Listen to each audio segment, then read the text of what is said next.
Olá, eu sou Sandro Márcio, eu sou professor aqui da PUC Minas e coordeno os cursos de especialização em MBA na área de gestão de pessoas. A ideia aqui é falar com vocês algumas coisas, conversar um pouquinho sobre gestão de pessoas relacionados aí a outros temas das empresas e da vida. Primeira conversa aqui então seria sobre desenvolvimento tecnológico e gestão de pessoas. O que a gente percebe é que a tecnologia tem impactado de forma cada vez mais intensa, profunda e abrangente tudo que acontece na nossa vida. Então, de fato, aos pouquinhos, mesmo que a gente não se dê conta, nós estamos construindo esse tal desse mundo novo que todo mundo está buscando. Só que como é que isso nos impacta, né?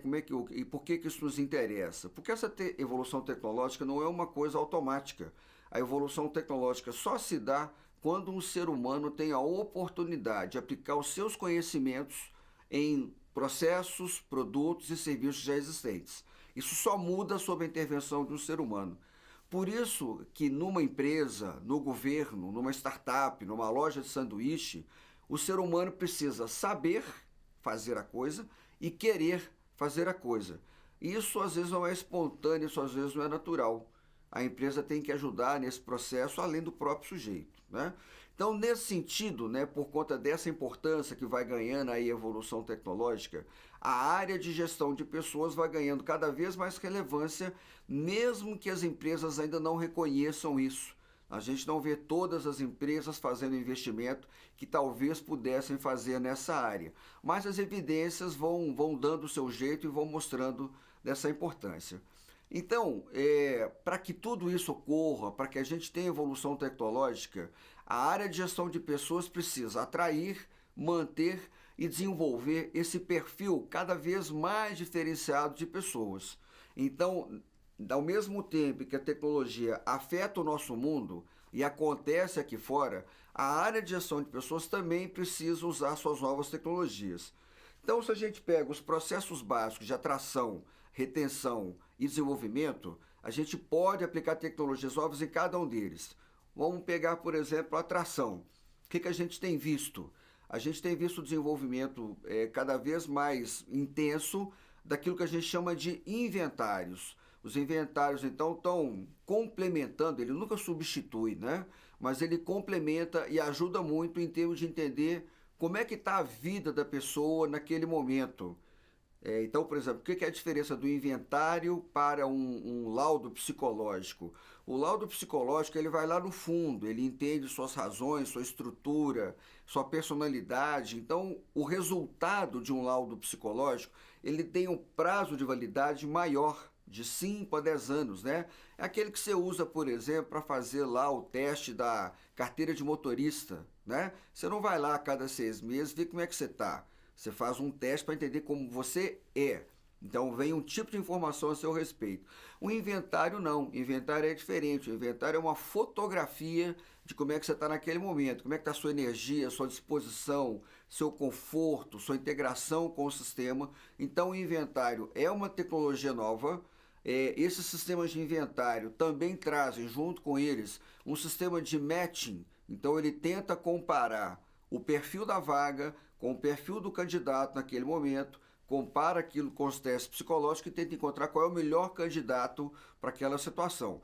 Veja que nós não estamos tirando o psicólogo do processo. Nós estamos dando para o psicólogo uma outra ferramenta de trabalho para que ele faça uma melhor decisão sobre qual é o melhor candidato para aquela vaga naquele momento. A gente tem visto muita coisa evoluindo. A gente tem tido, por exemplo, a análise de microexpressões. O pessoal usa entrevista por vídeo. Então o sistema, enquanto você está falando, ele está medindo o que você está enrugando, o que você está mudando, contrariedade, concordância, tudo isso automático em tempo real. Tem uma coisa super legal também de desenvolvimento, que é a análise da marcha. A gente não presta atenção nisso, mas na hora que você vai chegando para fazer a entrevista lá, para conversar com o recrutador, com o psicólogo, eles vão analisando como é que você anda, como é que você mexe braço e perna, e como ele já tem um padrão, ele vai diagnosticando um pouquinho do seu estilo. Então tem muita coisa nova acontecendo. Uma outra coisa importante do uso da tecnologia no processo de atração é cuidar de uma grande dor da área de gestão de pessoas, que é dar retorno às pessoas que se inscrevem no processo seletivo. Hoje as pessoas se inscrevem, e a área de RH ainda não cuida bem disso, então as pessoas ficam sem retorno. Ela fica angustiada, não sabe se o RH perdeu o meu contato, se a psicóloga esqueceu de mim, porque o psicólogo não dá retorno, os profissionais de RH não têm o hábito de dar retorno. Então, com essa tecnologia, isso fica mais fácil de fazer. Em termos de retenção, o que a gente tem visto? A gente tem visto formas de avaliar performance cada vez mais precisa. Então, com isso, você consegue fazer remunerações mais justas. E você ainda junta a performance com feedbacks que vêm do chefe, dos pares e da sua equipe subordinada. Então, o sistema de remuneração mais atrelado a dados objetivos. E talvez onde a gente tenha a maior possibilidade de desenvolvimento no processo de desenvolvimento. A gente vê cada vez mais o processo de desenvolvimento atrelado ao processo de avaliação de desempenho. Então, você faz prova, você faz teste, seu chefe avalia a sua performance, vai colocando isso no sistema e o sistema pode sugerir para você treinamentos, capacitações alinhados àqueles gaps de performance. E tem alguma coisa que está em desenvolvimento agora, que é o uso de neurociência para essa parte de aprendizagem, de capacitação. É um campo novo, com muito potencial de crescimento, graças, entre outras coisas, àquilo que aconteceu alguns anos atrás, quando a gente teve aqui na face da Terra, né, um grande físico, Stephen Hawking, e ele foi perdendo capacidade de comunicação. Então, o que aconteceu? Ele pegou o dinheiro da fundação e aplicou o dinheiro dessa fundação em pesquisa que conseguiu codificar o pensamento e transformar nossas ondas de pensamento em linguagem. Então, letras, números. Então, ele conseguiu promover um grande avanço na conversa de cérebro com máquina. Hoje a gente já consegue fazer máquina com cérebro.